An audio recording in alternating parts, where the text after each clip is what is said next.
Okay, good evening, my friends. According to East African time, I was reading a certain text or a play. It is called The Devil's Disciple. Then I came across a certain theme called the Appearance versus Reality. This was a play which was written by George Bernard Shaw around 1897, but it was written about the Americans. By then they were fighting for their independence from the British. The British at that time used to execute some important people, American people, or people of reputation. But the reason why I brought this one, there is a protagonist or the main character called Richard Dadgeon. This Richard Dadgeon has something or some certain character traits with those of Chagulanyi, Robert Sentam, or Bobi Wine.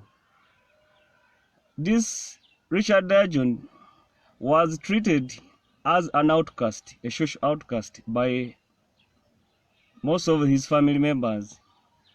And one of them who treated him like that was called Mrs. Dadgeon. Mrs. Dadgeon treated Richard as an outcast and hated him. She really loathed him.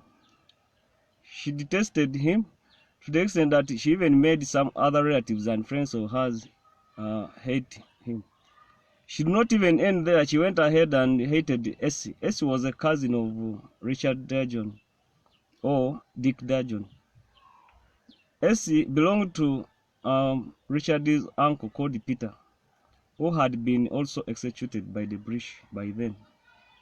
This is a text or a play which I read back in 2003 in my A-level. But when I read it and I came across it, I looked at this man called Richard Dadgeon, who was calling himself a devil's disciple, because for him he refused to follow. He refused to follow the other way the Puritans were doing certain things. These Puritans would go to church and make themselves holy, but deep down in their hearts, they were doing contrary to what their teachings were telling them. For example, they had a lot of hatred. They had a lot of pride. They had a lot of arrogance. I'm not refusing people to go to church. Myself, I'm a Christian. But what I'm saying, it is good you practice what you preach. You don't preach water and then you drink wine. But I just want to get one person there. A person called Richard Dadgeon still. This one was regarded as an outcast. In fact, he had gone to the ghettos. He had left home. He only came back to be present when they were reading the will of his dad. And also he had been invited by Anderson. Anderson was a minister, but this one at least he loved Dadgeon. But he had a wife called Judith. Judith loathed or detested or hated Richard so much. So one day, when Mrs. Dadgeon was dying, Richard had been invited in the house of the minister, Anderson. So he left him there. Anderson left Dadgeon with Judith in the house to go and tend to Mrs. Dadgeon because she was on her deathbed. She was about to die. So having left Judith and Richard Dadgeon or Dick Dadgeon in the house alone, Richard Dadgeon wanted to leave Judith because he really knew that he really knew that she detested him. But then Judith refused. I think She refused it. This one is just my opinion, that maybe when Anderson comes back, this person may she may be asked where Dadgeon maybe went. Maybe you may find she could be accused of mistreating or maltreating him. So as they were still there, Judith with Richard in the house, the British came and took Richard to be taken out, actually, thinking that he was Anderson. This person also, Richard, did not protest. In fact, he made an agreement with Judith not to disclose him. I just want you to look at this man's heart, who calls himself a devil's disciple.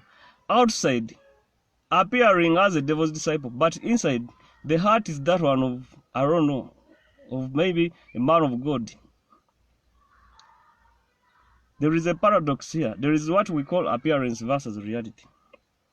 So Richard is taken, and at the end of the day, they are going to put him to the gallows.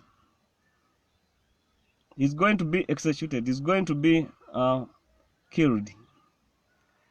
When Anderson comes back, he finds Judith.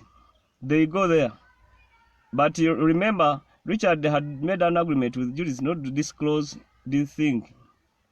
But towards the end, they want to execute this man called Richard. But Judith becomes very, very, very perturbed, such that she discloses who Richard Dadgeon is by telling the executors that this man does not belong to me. This man does not belong. This man is not my husband. The real husband is this one. But at the end of the day, Anderson comes up to help Richard from doing what? From being executed. He comes as a militiaman. And also, I want to talk about the other act of the father of Richard Dadgeon changing the will in favor of Richard Dadgeon. He changes the will when he is about to die, to the unexpectation of every other person. They thought that maybe he would get another person to bequeath everything he had to that person. But he does it to Richard Dadgeon, a person who is treated as a social outcast. I brought this one for these people who call. I brought it for you guys. If you can get time and you get it also, you can read it. These people who treat Bobi Wine as a ghetto, a ganja man, a person who cannot do anything, that is a ganja, is Mubanda Kawaka, is a ghetto president of Uganda that is full of njaga, he cannot do anything. Deep down in that person, you are thinking of a ganja, a person who has been having tattoos all over his body, a person who has been maybe treated as a social outcast, as an outcast. This person deep down, he has a heart so that he can also be able to sacrifice himself for the nation. He can sacrifice himself for his people. He has that element or that character trait of Richard Dadgeon. He was ready not to reveal his real identity so that he could be killed. This is not something easy. He sacrificed himself, this Dadgeon. And this is the court Bobi Wine has been putting on. People have been dismissing him, that this one is he cannot do anything. But look at the Myae who is shaking. The people who have spent in power over 35 years. The people who have been there. The people who have everything.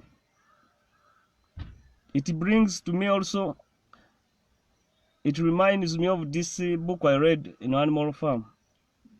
Animal Farm. There are some characters in Uganda who are like Napoleon. Others are like Snobo. Others are like Squirrel. Squirrel was a small pig who was like second in command with Napoleon. Napoleon is the one. They were together with Snobo. Then at the end of the day, Napoleon comes up and and chases Snowball from the farm after Snowball fighting for it, even being wounded. If you read this Animal Farm, it will tell you the politics of Uganda. There are those who are working hard like a boxer, but at the end of the day, they are slaughtered. They are given to the knackers. Because Boxer loved Napoleon so much, he would say, Comrade Napoleon is always right. I'll work harder. Those were his mottos and slogans. But at the end of the day, when he falls sick, he's put to the knackers and they are taken out, and he's taken away them. And they deceive that he's been taken to to the hospital for treatment, when in the actual sense he was going to be slaughtered. There are some sheep, those who are just a bit, the sheep, they symbolize those people who are ever the sycophants who are ever there saying this, and this, and this. They are ever accepting everything which is brought by the current government of Uganda. But there are those who will be remembered, like the Snowball. When I look at Snowball, I think his message. So when I was reading Animal Farm, there is what helped me, and I regurgitated something. I remembered something. There was a regurgitation of this thing.